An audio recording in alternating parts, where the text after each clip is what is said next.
మెదక్ జిల్లా వెల్దుర్తి మండల కేంద్రంలో డీలర్ చంద్రయ్య రేషన్ షాప్ వద్ద సన్నబియ్యం పంపిణీ కార్యక్రమాన్ని తూప్రాన్ ఆర్డీఓ విజయేందర్ రెడ్డి ప్రారంభించారు.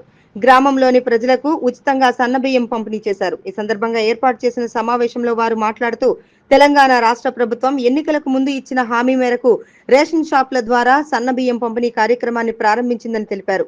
గతంలో దొడ్డు బియ్యం సరఫరా చేయడంలో చాలా మంది వాటిని ఉపయోగించలేదని, సన్నబియ్యం సరఫరా చేయడంతో నిరుపేదల ఆకలి తీరిందని అన్నారు.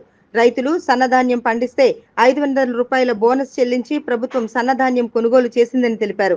ఈ కార్యక్రమంలో తూప్రాన్ ఆర్డీఓ విజయేందర్ రెడ్డి, తహసీల్దార్ కృష్ణ, ఆర్ఐ నరసింహులు యాదవ్, రేషన్ డీలర్లు పాల్గొన్నారు. వాగ్దానం చేసిన విధంగా ఉగాది నుంచే మీకు సన్నబియ్యం పంపిణీ చేయడం జరుగుతుంది. వాగ్దానం చేసిన విధంగానే వాగ్దానం నిలబెట్టుకొని మనకి ఉగాదికి సన్నబియ్యం అన్ని రేషన్ షాపులకి అందేలాగా చేయడం జరిగింది. అధికారికంగా ఈరోజు మన మండలంలో లాంఛనంగా అధికారికంగా ఓపెన్ చేస్తున్నందుకు మనం అందరం సంతోషిస్తున్నాము. ఈ యొక్క సన్నబియ్యం లబ్ధిదారులందరూ కూడా సద్వినియోగం చేసుకోవాలని కోరుకుంటున్నాము. గతంలో లావు బియ్యం వచ్చినప్పుడు ఎక్కువ మంది మేము తినట్లేదని కొంతమంది రకరకాల ఇబ్బందులు పడ్డట్లుగా తెలియజేశారు. అట్లాంటి సమస్య లేకుండా ఇప్పుడు సన్నబియ్యం మనందరికీ మంచిగా ఉపయోగపడుతున్నది. కాబట్టి ఈ యొక్క అవకాశాన్ని సద్వినియోగపరచుకోవాలని చెప్పి వెల్దుర్తి మండల ప్రజలందరినీ కోరుకుంటున్నాను. రేషన్ షాప్ డీలర్స్ కూడా మన మండలంలో 25 రేషన్ షాపులు ఉంటే డీలర్లందరూ కూడా కరెక్ట్ టైంకి ఆ యొక్క రేషన్ షాప్స్ ఓపెన్ చేయడంతో పాటు ఆ లబ్ధిదారులకి సక్రమంగానే పంపిణీ చేయటం జరుగుతుంది. మీకు ఎక్కడైనా ఏ విధమైనటువంటి ఇబ్బంది కలిగినా మండలంలో అందుబాటులో ఉన్న మాకు తహసీల్దార్ గారికి కానీ, సంబంధిత సివిల్ సప్లై అధికారులకు కానీ, లేదా డిఎస్ఓ గారికి కానీ, మన రెవెన్యూ డివిజనల్ అధికారి గారికి కానీ మీకు ఎటువంటి ఇబ్బంది ఉన్నా కానీ తెలియజేయగలరని తెలియపరచనైనది. ఈ యొక్క కార్యక్రమాన్ని మొదలు పెట్టవలసిందిగా గౌరవ ఆర్డీఓ గారిని కోరుకుంటూ ముగిస్తున్నాను. రైతులు ఫ్రీగా ఇస్తారా? గవర్నమెంట్కి ఇవ్వరు కదా, పైసలకే ఇస్తారు కదా. రైస్ మిల్లర్ ఫ్రీగా పట్టిస్తారా? పట్టియరు కదా. లారీ ట్రాన్స్పోర్టర్ ఫ్రీగా చేస్తారా? చెయ్యరు కదా. ఇవన్నీ ఆలోచిస్తే ప్రభుత్వము ప్రతి ఇంటికి 1000 నుంచి 2000 రూపాయలు వాళ్ళ సభ్యుల సంఖ్యను బట్టి ప్రతి నెల ఖర్చు పెడుతున్నట్టు లెక్క. కాబట్టి ఇది ప్రభుత్వం దీని వెనుకున్నటువంటి కృషిని, కష్టాన్ని మనం అర్థం చేసుకోవాలి. ఒక నెల లేట్ అయినా అయ్యో బియ్యం రాలేదు, లేట్ అయింది, వస్తలేవు అని మనం సింపుల్ గా అనేస్తాం. కానీ ఇంత పెద్ద రాష్ట్రంలో ఇంతమంది జనం ఉన్నటువంటి ఇంతమంది జనం ఆలోచిస్తే ఏంటి అని అంటే, వేరే దేశాల్లో పోతే ఒక మనిషి కనబడితే ఇంకో మనిషి కనబడాలంటే 2-3 కిలోమీటర్లు పోవాలి. మనుషులు తక్కువ మంది ఉంటారు. మన దగ్గర మనుషులు ఎక్కువ. అడుక్కు మనిషి కనబడుతుంటాడు. మనుషులు ఎక్కువ మన దగ్గర. అసలు భయమే ఉండదు మన దగ్గర. వేరే దేశాల్లో భయం అవుతుంది. మామూలుగా రాత్రి 6 అయిన తర్వాత బయట తిరగరు. వేరే దేశాల్లో మనుషులే కనబడరు. తక్కువ మంది మనుషులు ఉంటారు. భూమి ఎక్కువ, మనుషులు తక్కువ. మన దగ్గర భూమి తక్కువ, మనుషులు ఎక్కువ. అడుక్కు 2 గంటలకు పోయినా కానీ మనుషులు కనబడతారు. వెల్దుర్తిలో రైట్ 1 గంట 10 కిలోమీటర్లు 10 మీటర్లు తిరిగి పోయినో లేదో మనిషి కనబడతారు. మనుషులు ఎక్కువ. ఇంతమంది మనుషులకు ఇంతమంది షాపులల్లా ఇన్ని గ్రామాల్లో ప్రతి నెల బియ్యాన్ని పంపించేటప్పుడు ఓసారి ఇబ్బంది అవుతుంది ప్రభుత్వ వ్యవస్థకు కూడా. అన్ని ప్రభుత్వం మిషన్ కాదు కదా, మనుషులే కదా. దాన్ని కూడా మనుషులే చేయాలి. ఆ లారీ డ్రైవర్కి ఏదో జ్వరం వస్తుంది, ఆయన 2 రోజులు రాడు. ఆయన రాకపోతే ఆయన జ్వరం ఉండగా ఆయనను లారీ నడుపుకున్నారు. ఇంకోళ్ళు రారు, ఇంకోళ్ళు లారీ ఎక్కలేరు. ఇట్లాంటి కొన్ని మానవ తప్పిదాల వల్ల కొంత లేట్ అవుతుంది. లేట్ అయినప్పుడు మనం బాధపడద్దు. రైట్ ఇవ్వకపోతే రేపు వస్తుందిలే అనుకొని కొంచెం ఓపికపోవాలి. ఎందుకంటే ప్రభుత్వం మన కోసం ఇంత కష్టపడుతుంది. రైట్ దీనికి వచ్చేటువంటి మైలేజ్ ఇవ్వకుండా ప్రభుత్వానికి కొట్టేది ఏం లేదు కదా. పేదవాళ్ళు తింటారు అనేది గౌరవ ముఖ్యమంత్రి గారు ఆలోచించి రేవంత్ రెడ్డి గారు ఇంకో చక్కటి స్కీమ్ మనకు కోసం తీసుకొచ్చారు. దీన్ని మనం గ్రహించి ఈ స్కీమ్ ని మనం ప్రతి నెల ముందు తీసుకుపోయి సన్న బియ్యం వచ్చింది అనేటువంటి దాన్ని, అంటే కడుపు నిండగా మళ్ళీ బియ్యం ఇంకెక్కడ కొనుక్కోకుండా, బియ్యం కోసం మళ్ళీ మీరు 1000 రూపాయలు 500 ఇంకో దగ్గర ఇవ్వకుండా రైట్ సో దాన్ని కూడా ఆదా చేసుకోవాలనే ఉద్దేశం, ప్రభుత్వ ఉద్దేశాలు మనం అర్థం చేసుకొని ఈ స్కీమ్ ని మనం అభినందించాల్సినది ప్రతి ఒక్కరు ఇది ఉంటుంది. కాబట్టి ఈ రోజు ఈ కార్యక్రమం వెల్దుర్తిలో మనం ఈ రోజు ప్రారంభిస్తున్నాం. ఈ షాప్ లో ప్రారంభిస్తున్నాం. ఈ రోజు నుంచి మొదలు పెడితే రైట్ వెల్దుర్తిలోని అన్ని మండలాలలో అంటే అన్ని గ్రామాల్లో ప్రతి రేషన్ షాపులో రేపటి నుంచి సన్న బియ్యం ఇస్తారు. కాబట్టి కొన్ని షాపులలో ఇంకా స్టాక్ రానట్టుంది, కొన్ని షాపులలో స్టాక్ వచ్చింది. రైట్ అందరికి వచ్చింది. వెల్దుర్తి మండలంలో అందరికి స్టాక్ వచ్చింది. అన్ని గ్రామాల్లో రైట్ సన్న బియ్యం రేపటి నుంచి ఇస్తారు. ఇప్పుడు స్టార్ట్ చేస్తున్నాం కాబట్టి రేపటి నుంచి సన్న బియ్యం ఇస్తారు.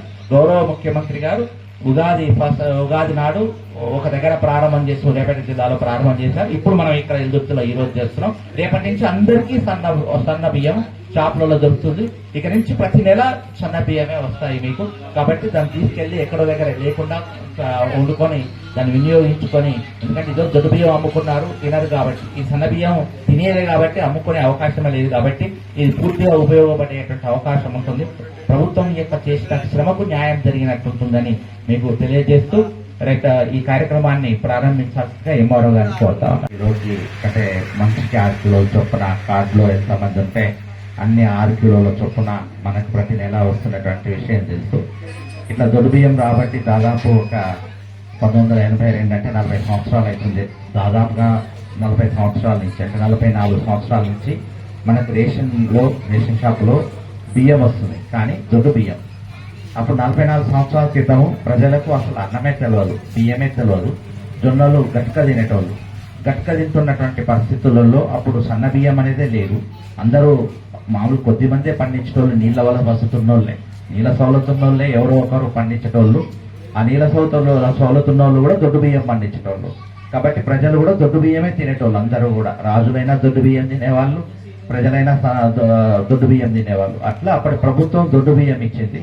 ఆ దొడ్డు బియ్యాన్ని క్రమక్రమంగా ఏమైంది అంటే పరిశోధనలు పెరిగి దొడ్డు బియ్యం స్థానంలో సన్న బియ్యం వచ్చినాయి. బాపట్ల బియ్యం అని, ఇంకా ఏవో అని, సాంబ మసూర్ అని, అట్లా సన్నది నేను చూస్తున్న కాలంలోనే సన్న బియ్యం వచ్చినాయి. సన్న బియ్యం వస్తున్న కొద్ది ఏమిటంటే ప్రజలు సన్న బియ్యం టేస్ట్ ఉంటుంది కాబట్టి, చల్లారింది తిన్నా కానీ తినబుద్ధి అవుతుంది కాబట్టి, దొడ్డు బియ్యం చల్లారింది తినలేరు కాబట్టి ప్రజలు క్రమంగా దొడ్డు బియ్యాన్ని మానేసి సన్న బియ్యాన్ని తినడం అలవాటు చేసుకున్నారు. ఎప్పుడైతే సన్న బియ్యం మానేశారో, అది దొడ్డు బియ్యం మానేశారో, రేషన్ షాపులు ఇచ్చే దొడ్డు బియ్యాన్ని తినలేకపోతున్నారు వాస్తవానికి. ఎందుకంటే సన్న బియ్యం అలవాటు అయిన తర్వాత దొడ్డు బియ్యం తినాలంటే కొంచెం కష్టమవుతుంది. కొద్దిమంది తినేవాళ్ళు కూడా ఉంటారు, కానీ చాలా మంది మానేశారు. మానేసినాక ఈ రేషన్ షాపులకై ఇచ్చింది విడిచిపెట్టలేరు, తీసుకుపోవాల్సిందే. తీసుకుపోయి ఏం చేయాలి దొడ్డు బియ్యాన్ని?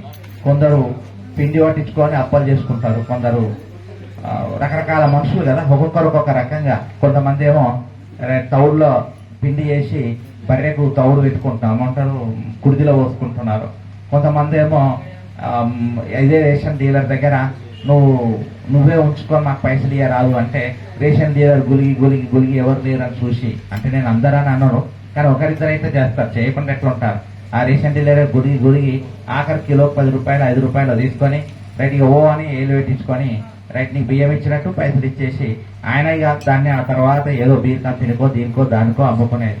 ఏ తర్వాత లేదా కొద్దిమంది దొడ్డు బియ్యం తీసుకుపోయిన వాళ్ళు 50 కిలోలు కింటాలు కాగానే తీసుకుపోయి ఏదో షాపులో అమ్ముకొని రైట్ ఉప్పుకు పప్పుకు ఎందుకో ఏదో తీసుకొచ్చుకుంటారు. ఇట్లా బియ్యం మళ్ళా దొడ్డు బియ్యం కంట్రోల్ నుంచి షాప్ నుంచి పోతున్నాయి. మళ్ళీ ఎటు పోతున్నాయి అంటే మళ్ళీ రైస్ మిల్కే పోతున్నాయి. అటు తిరిగి డీలర్ దగ్గర నుంచో, షాప్ నుంచో, లేదా మీ దగ్గర నుంచో, ఇంకోళ్ళ నుంచో. ఎందుకంటే పోలీసు వాళ్ళు ప్రతి రోజు నేను పేపర్లో చూస్తూనే ఉంటుంటాం, దొడ్డు బియ్యంలో అంటే రేషన్ బియ్యం లారీని పట్టుకున్నారని. ఆ లారీ బియ్యం ఎక్కడి నుంచి ఇంకనేమో డీలర్ల నుంచి పోయేది. ఇప్పుడు డీలర్ల నుంచి పోయే అవకాశమే లేదు, ఎందుకంటే డీలర్ల దగ్గర బియ్యం ఉండనే ఉండదు. ఏలు పెడితేనే బియ్యం వస్తాయి. ఇప్పుడు ఎంత ఏలు పెడితే అంత బియ్యం వస్తాయి, పెట్టకపోతే ఆ బియ్యం స్టాక్ ఉంటుంది. కాబట్టి ఇప్పుడు డీలర్లు అసలు కింది మీద చేసేటువంటి అవకాశమే లేదు. మీరు తీసుకోకుండా తీసుకుపోయినారు అని రాసే అవకాశమే లేదు. మరి బియ్యం అంతా ఎటు పోతున్నాయి, ఎవరు అమ్ముతున్నారు అంటే వినియోగదారులు, అంటే మీరే కార్డులే తీసుకుపోయిన వాళ్ళే ఏదో షాప్ లో అమ్ముతున్నారు. మాకు ఈ దొడ్డు బియ్యం తినలేమని అది 10 కిలోలు దొడ్డు బియ్యం అమ్మి 5 కిలోలు 3 కిలోలు సన్న బియ్యం తెచ్చుకుంటున్నారు. ఇదంతా కూడా గౌరవ ముఖ్యమంత్రి గారు రేవంత్ రెడ్డి గారి పరిశీలనలోకి వచ్చి, ప్రభుత్వం యొక్క దృష్టికి వచ్చి, మనము వాళ్ళు తినని దొడ్డు బియ్యం ఎందుకు ఇవ్వాలి, సన్న బియ్యం ఇస్తే మంచిది కదా, సన్న బియ్యం ఇచ్చినట్టయితే వాళ్ళకు ఉపయోగపడని దొడ్డు బియ్యం ఇచ్చి వాళ్ళని ఏం చేసుకోవాలో వాళ్ళకి అర్థం కాక అమ్ముతే మనం మళ్ళా పట్టుకోవడం ఏంది అని గౌరవ ముఖ్యమంత్రి గారు ఆలోచించి సన్న బియ్యం అనేటువంటి స్కీమ్ తీసుకొచ్చారు. కానీ అంత ఈజీ కాదు సన్న బియ్యం ఇవ్వడం, ఎందుకంటే మన దగ్గర అంతా దొడ్డు బియ్యమే పండిస్తాం. మీరు కూడా ఇక్కడ ఉండే వాళ్ళు కూడా కొద్దిమంది కూడా వ్యవసాయానికి కూలి పోయి ఉంటారు, లేదా వ్యవసాయదారులు అయి ఉంటారు, లేదా రైతులు అయి ఉంటారు. సో మీరు కూడా దొడ్డు బియ్యమే పండించి ఉంటారు. ఏ దొడ్డు కూడా దొడ్డు బియ్యమే పండుతుంది అనుకుంటున్నా. రైట్, దాదాపు మన రాష్ట్రంలో తెలంగాణలో ఎక్కువ దొడ్డు బియ్యమే వండుతుంది, అంటే దొడ్డులే వండుతాయి, దొడ్డు రకాలు ఎక్కువ వండుతాయి. ఎందుకు ఎక్కువ వండుతాయి అంటే గింజ గట్టిగా వస్తుంది, తర్వాత రోగం తక్కువ